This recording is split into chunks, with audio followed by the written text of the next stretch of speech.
का MS चौहान, आप देख रहे हैं फैब्रिकन चैनल।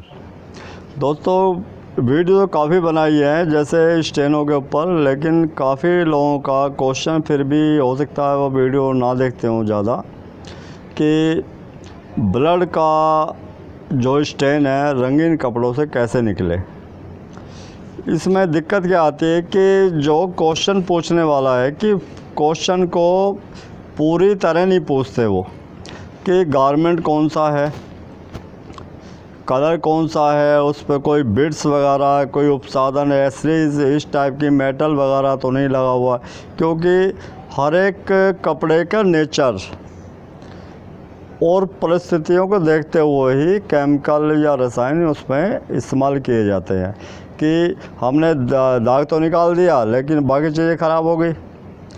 तो जो भी हमें चीज़ करनी है 100% करनी है, कि तीर तुक्का नहीं कि वो दही लगा लो, घी लगा लो, दूध लगा लो, नींबू लगा लो। ये जो घरेलू नुस्खे हैं अच्छी बात है, घर में करो, लेकिन प्रोफेशनल अगर आप काम कर रहे हो, ड्राई क्लीन या इंडस्ट्री में काम कर रहे हो, क्योंकि ये ब्लड वगैरह ये जो चीज़ें होती हैं ये नॉर्मल होती हैं, जैसे धूल मिट्टी लग गई इस टाइप की होती हैं। कि इसमें क्या है कि सबसे पहली बात होती है जिस आदमी को पीएच की परिभाषा, पीएच के विषय में थोड़ा सा भी ज्ञान होगा, तो वो आदमी किसी भी काम को बहुत ही अच्छी तरह कर सकेगा, उसमें उसको ज़्यादा दिक्कत नहीं आएंगी। क्योंकि पूरे विश्व में दो चीज़ें होती हैं, खार और तेजाब। जो पीएच की जो होती है 1 से लेकर 14 तक होती है, तो उसमें क्या है, या तो खार होगा, पहले एसिड होता है 1 से लेकर 6 तक एसिड है, 7 पे नॉर्मल है, न्यूट्रल जो सामान्य है, पानी जो पिया जाता है या दूध पिया जाता है उस टाइप का। 8 से लेकर 14 तक हमारा वो चला जाता है एल्कली में। एल्कली मतलब वो चला जाता है खार में, नीले कलर पे। 1 से लेकर 6 तक वो रहता है। पहले रेड होता है, रेड के बाद वो पिंक, पिंक के बाद हल्का सा वो होता हुआ पीले कलर पे चला जाता है, और उसके बाद वो 8 के बाद नीले से होता हुआ डार्क नीले वेलवेट कलर पे चला जाता है, जामुनी कलर पे 14 पे। तो हम जब गारमेंट को वॉश करते हैं, एक इंडिया गवर्नमेंट ने जो एक निर्धारित जो मापदंड रखा हुआ है कि आप जिस वॉशिंग के पानी को आप ड्रेन कर रहे हैं नाले के अंदर, कि वो अति घातक ना हो, तो उसके लिए ईटीपी प्लांट लगाया जाता है, यानी दूषित पानी को शुद्ध करने का यंत्र।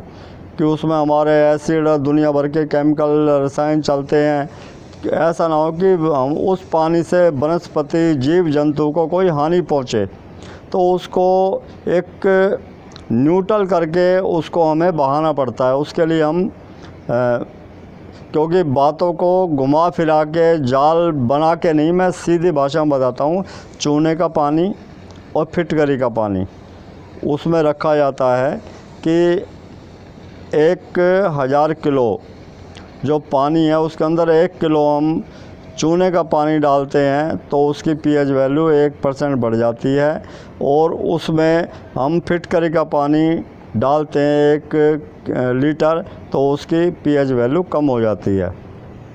तो ये क्या कि जब इस टाइप के जो स्टेन होते हैं, जैसे ब्लड का स्टेन लगा है कपड़े पे, ब्लड का स्टेन एक स्वाभाविक है, जैसे हमारे जो महिला होती हैं उनको धार्मिक जो प्रॉब्लम होती है उसमें भी हो सकता है, शरीर में कहीं भी कट फिट सकता है, उसमें कोई ये नहीं है कि कभी भी कुछ हो सकता है।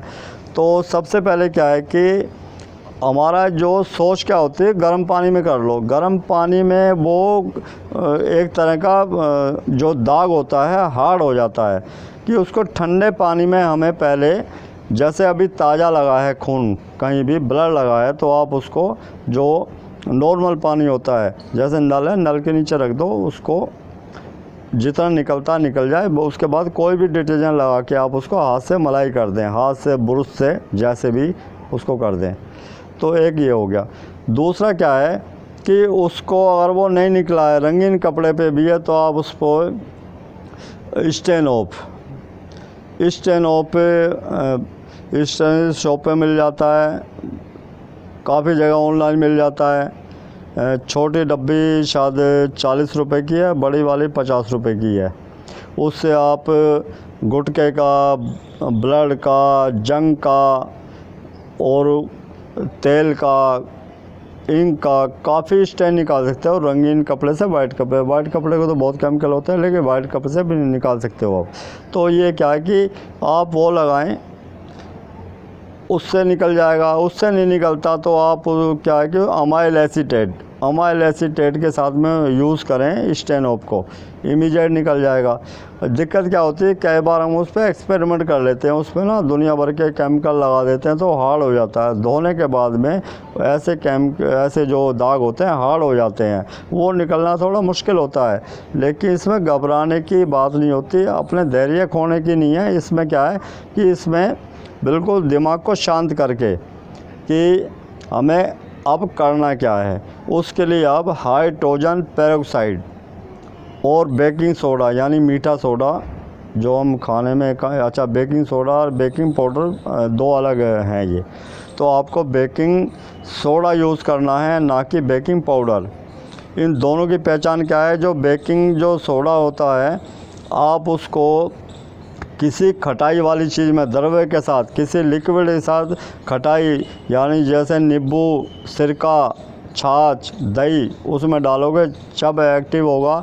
और जबकि वो वॉशिंग जो पाउडर होता है वो नमी में जाने के बाद एक्टिव हो जाता है। ये इसकी पहचान होती है। देखने में जो सोडा होता है हल्का क्रिस्टल टाइप होता है, जो पाउडर होता है वो बिल्कुल बारीक होता है। तो आपको उसमें हाइड्रोजन पेरोक्साइड और बेकिंग सोडा लेना है। और जो दाग है, दाग के ऊपर एक पेस्ट बना के लगा दें, या तो उससे निकल जाएगा, बना के थोड़ी देर रखें उससे निकल जाएगा। तो ये क्या, ये लेकिन नॉर्मल चीज़ें होती हैं। अच्छा है क्या कि जो रगड़ने वाला जो हिसाब है ना कि आप ब्रश रगड़ो, ये करो, ये थोड़ा गलत है। कि उससे कपड़े की एज कम होती है। कि जहाँ पे हमारा स्टेन लगा, हमने निकाल तो दिया स्टेन, लेकिन वो कपड़ा क्या आपको पता है कि वहाँ से कितना डैमेज हो चुका है। देखने में ठीक है, लेकिन आपने रगड़ रगड़ के उसकी जान निकाल दी है। तो आप उसको कम से कम कोशिश करें कि उसको डिप करें। पूरा जो गारमेंट है, पूरे गारमेंट के ऊपर एक जैसा फ़र्क पड़े, कपड़ा भी डैमेज ना हो, उसकी एज कम ना हो। क्योंकि कपड़े बहुत महंगे हैं। कपड़े कितना भी सस्ता कपड़ा ले लो, बहुत महंगे कपड़े आते हैं। क्योंकि एक मध्यम वर्ग का, जो मीडियम क्लास का आदमी है, उसको ज़्यादा पता है।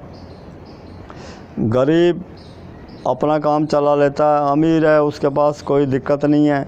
मीडियम क्लास जो इंसान है उसको सबसे बड़ा ख़तरा रहता है समाज का, कि कोई क्या कहेगा कि इस पार्टी में ये कपड़े पहन गया तो दोबारा ये पहन के आ गया। क्योंकि उसका मरना है, कि उसको सोचता ज़्यादा है। मीडियम वर्ग का आदमी सोचता ज़्यादा है।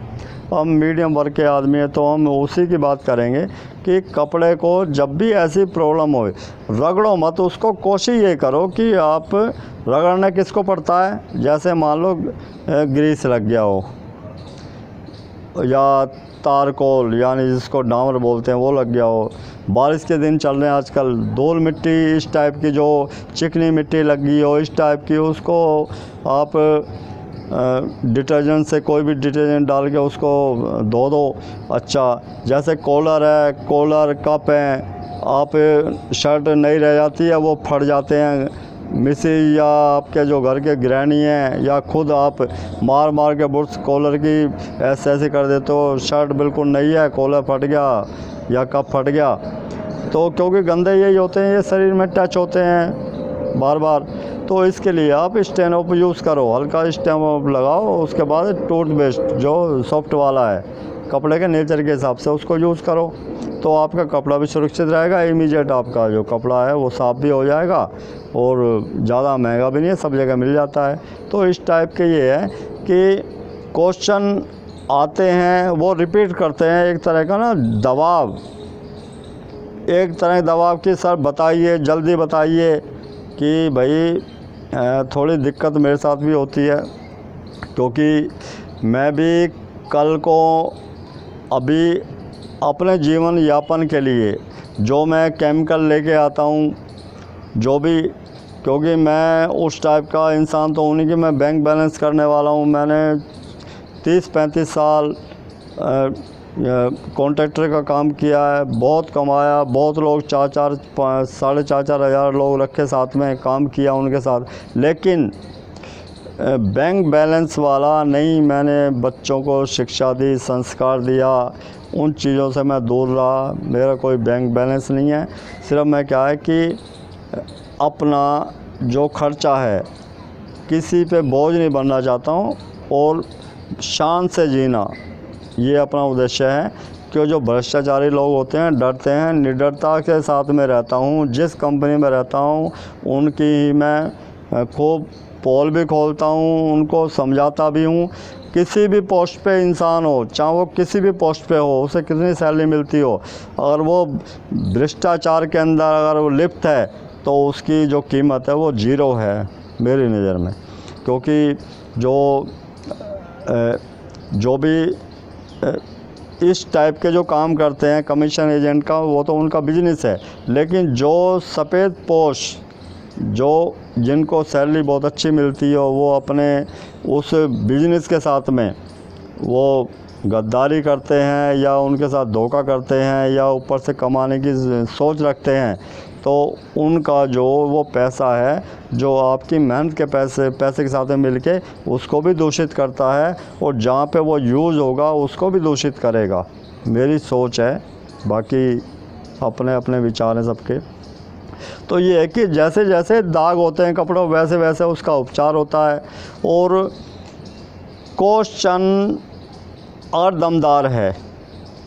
हम समस्या ढूंढते हैं और समाधान तो हमारे खून में रसा बसा है, वो तो मिल जाएगा। हम ढूंढते हैं कोई समस्या मिले, बड़ी से बड़ी समस्या। क्योंकि कई बार ऐसा होता है जो हमने कभी नहीं किया वो हमारे पास आया, हमने उसको करके दिया, वो 100% परफेक्ट हो गया।